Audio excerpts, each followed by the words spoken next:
My name is Dustin Black, and as a part of Clemson Sports Media, we're going to be doing a film breakdown series of Clemson and their opponents throughout the season.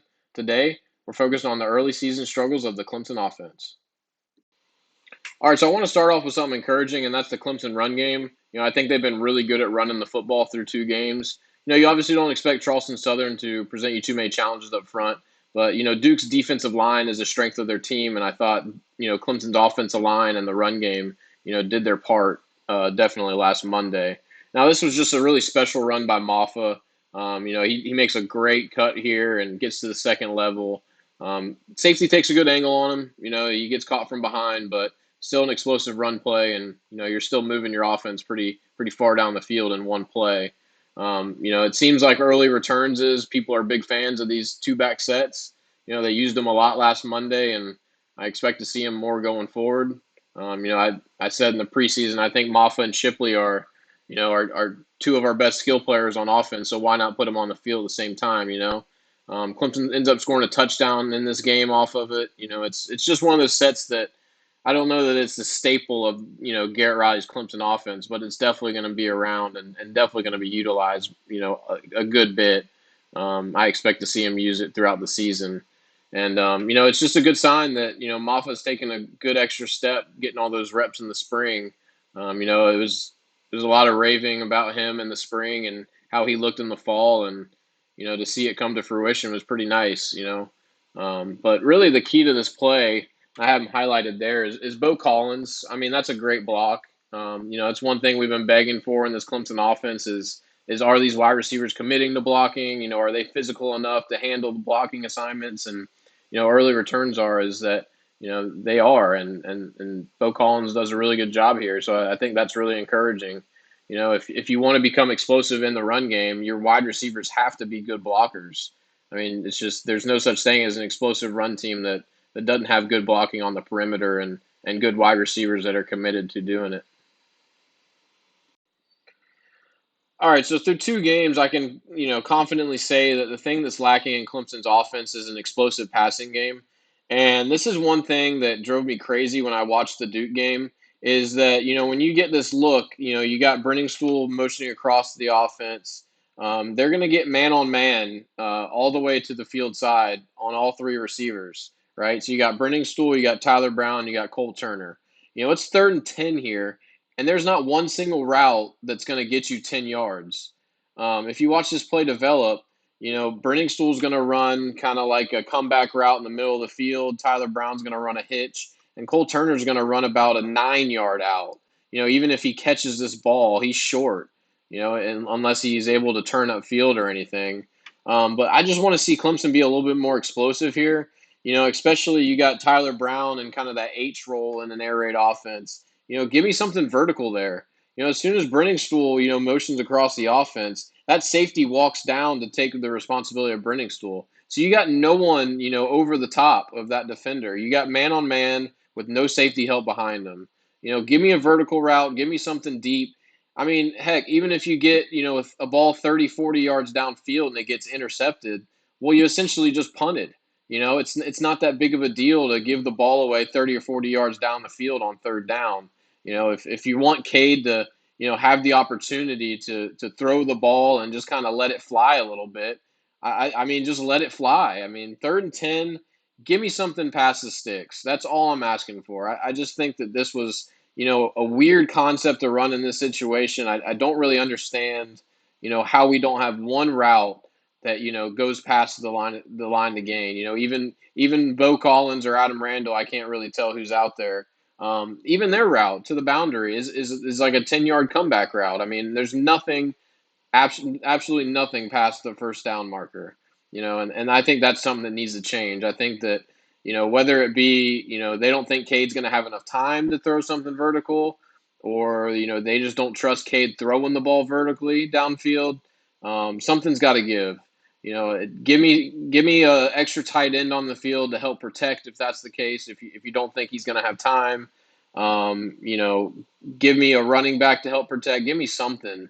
But we need to draw something up that's vertical, draw something up that's deep. And if he throws an interception, he throws an interception. I mean, it's 3rd and 10. You throw the ball 40 yards down the field and it gets picked. So what? You basically just punt it on third down, and then you put your defense on the field. I just want to see more risks being taken. That's all. And whether that's lack of trust with the receivers or lack of trust with Cade, I hope that's something that comes with just more reps and more game situations. All right, so going back through the Duke game, this was something that was kind of hard to watch. This is in the third quarter. Clemson's down 6.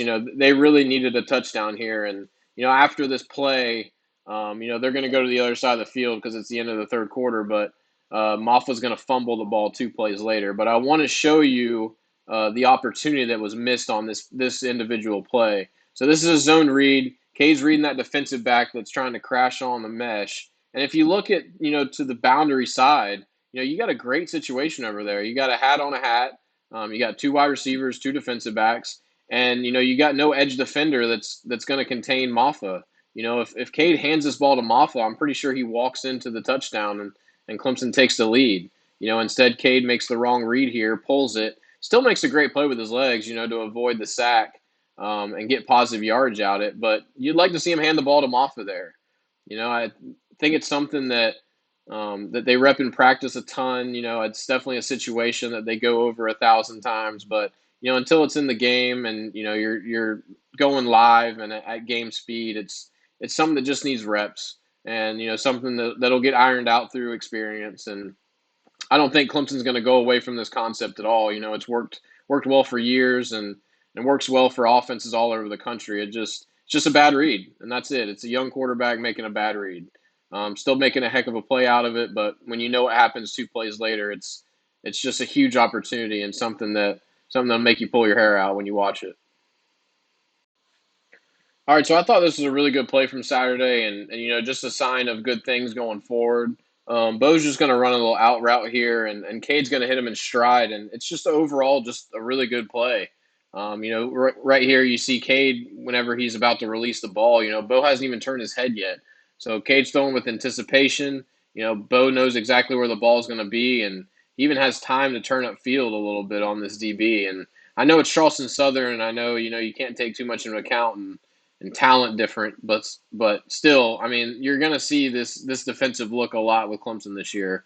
You got Charleston Southern playing with one high safety.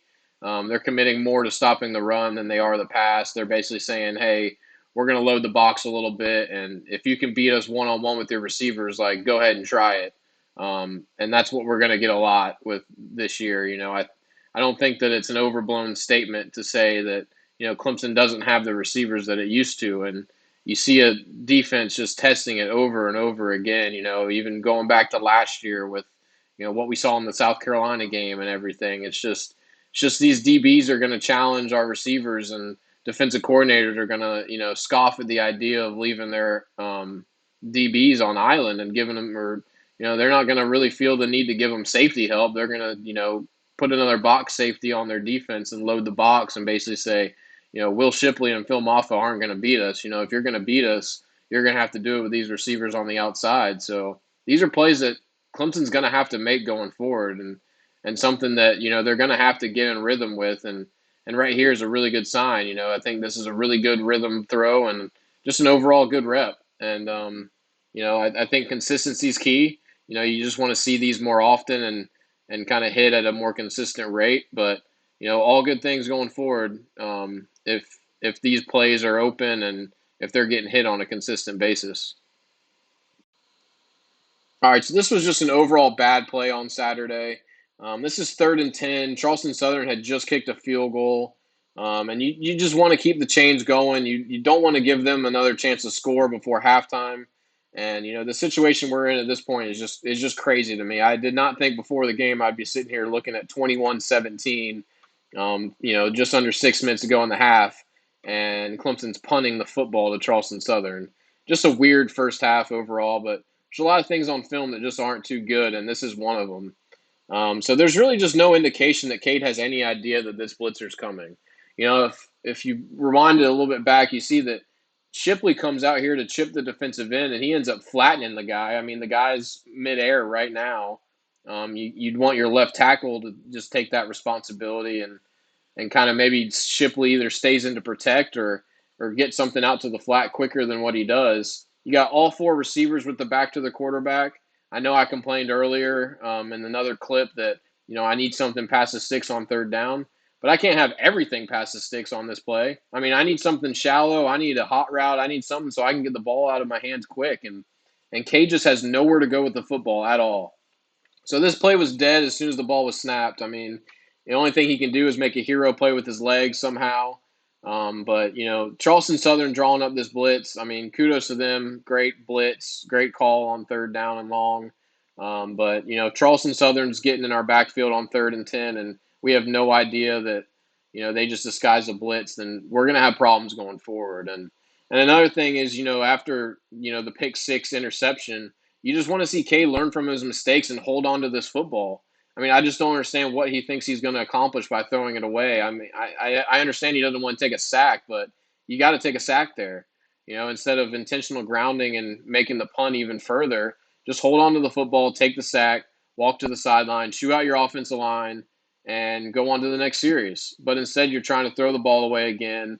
Another pick six would have been catastrophic here. You would have gone into half probably trailing Charleston Southern or tied at least. So this was just a bad play, bad rep, bad play design, just all around, just offense not on the same page whatsoever. All right, so I thought this was a really good play from Cade on Saturday. Not a great protection, not a great play call, but just Cade making a good play. This guy's going to be coming hot from the boundary. Will Shipley's not going to protect for him. Offensive line has no idea he's coming. But Cade stands in, delivers a nice ball to Bo Collins. So you got his blitzer coming free from the boundary. When Cade releases this ball, I mean, Bo's not open by any means. That DB's playing press man. That DB's like right on Bo. I mean, there's no separation from him and the defender. And what Cade does is he just puts this ball in a position to where only Bo can get it. Bo works back towards the football, trusting that he's going to be there, and Bo makes the catch and a good first down. I mean, I thought it was a really nice throw. I mean, if you watch how he stands tall right there, I mean, the courage to make this pass, it takes a lot, and I think that says a lot for what he thinks of Bo Collins, and I think that that's a good sign going forward. But just awful protection again. You see this on film, and it's not the same exact look that Clemson was in or Charleston Southern was in the last clip, but what Clemson had to the boundary last time was two receivers, and you kind of had three defenders on the boundary side for the defense, and they sent the third, free on 3rd and long. Well, you get down to the red zone, you got one receiver to the boundary and two defenders over there. That should probably be a flag for you saying, hey, last time I saw this blitzer was coming from the edge. He has no coverage responsibility. They're going to play one-on-one on the outside. And there's just no indication that anyone picked up on that whatsoever. I mean, there's no offensive line help. Will Shipley standing in the middle of the pocket just looking for someone to block. He has no idea he's coming. So just poor protection again, something that just shows the offensive line and Shipley and Cade are just not all on the same page. And you got to have good protection on plays like this. And, kudos to Cade for finding a way to make it work. I mean, if Cade doesn't deliver this great pass, I mean, you're kicking a field goal and not moving the chain. So I thought it was a great play by Cade. Thought it showed good signs of, him playing quarterback, standing tall, having some courage, and trusting his receivers. And that's something that we're going to have to see more of going forward for sure. All right, so going through the first two games of Clemson's offense, I don't think it's as bad as people make it seem. There's a lot of good things on film. Obviously, there's a lot of costly turnovers. There's not finishing drives in the red zone. And, I think pass protection has been pretty poor up to this point. I didn't go through a lot of the run game stuff because I think Clemson's pretty good at running the ball, especially on the offensive line. I think they do a great job in opening up gaps and knowing their assignments in the run game. But pass protection leaves a lot to be desired. It just doesn't seem like they're all on the same page, whether it's, they need an extra tight end there to block an extra defender, or they need a running back to sit in more and protect. It's just something that they got to get on the same page about. I'm not going to be too harsh on Cade until, his protection is good. As soon as we start giving Cade more time and he makes mistakes, well, then it's going to be more on the quarterback. But right now, I think it's more on the offensive line than anything, and is why this passing game hasn't really taken off yet. I'm a big believer in a lot of those advanced stat metrics, and I think one of the things that you want to see Clemson become is more explosive in the pass game. It's a lot to ask 19 and 20-year-old kids to execute 14 and 15 play drives all the time. You need those easy chunk plays. You need those easy scores, that 45-yard touchdown pass or even a 60-yard run to get you in the red zone.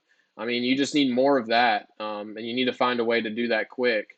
And I think that it's just way too hard of a game to play. Always expecting to go on these long drives and expect Clemson to just execute play after play. So that's something I'm looking for going forward. I'm looking for a receiver to emerge still. I think Bo Collins had a great game on Saturday. I want to see him build off that. This receiver room needs an alpha big time. I think Williams, we know what to expect from him. Brenning Stool, I'd like to see him utilized more as a passing threat. I think that, he's actually evolved as a blocker and he's done something that we wanted to see this offseason and become more physical, and he's done that. And I think he should be rewarded with more targets. Tyler Brown's emerging early on as kind of a weapon. He's looked good in punt returns. He looks explosive. He looks like he has some burst to him. So I'd like to see him on the field with Antonio Williams a little bit. And then I just want to see Randall become, more of a passing game threat on the outside. I think that he's become really good at perimeter blocking. I think that he's committed to that aspect of becoming a receiver, but I just want to see him dominate. He's kind of a physical specimen out there, and he's 225, 230 pounds, and I just want to see him bully some DBs every now and again and make it easier on Cade. Maybe Cade can just throw it up for him and he can go get one of those 80-20 balls that we're used to knowing with the Clemson offense. So I think there's good signs pointing forward for Clemson. I'm going to reserve any judgment on the offense as a whole until we get into the meat of league play. But the schedule definitely doesn't get any easier here on out. After another tune-up game of Florida Atlantic, you got Florida State coming to the Valley, and then you're in your harder league play, and then you got South Carolina at the end of the year. So stuff's got to improve, and stuff's got to improve quick. So hopefully after another week of playing an inferior opponent, Clemson comes ready on offense to execute and we see some better numbers up on the scoreboard for sure. So thank you guys for watching. If you like the video, go ahead and subscribe to the channel. Make sure to follow Clemson Sports Media on all the socials. We'll see you next time.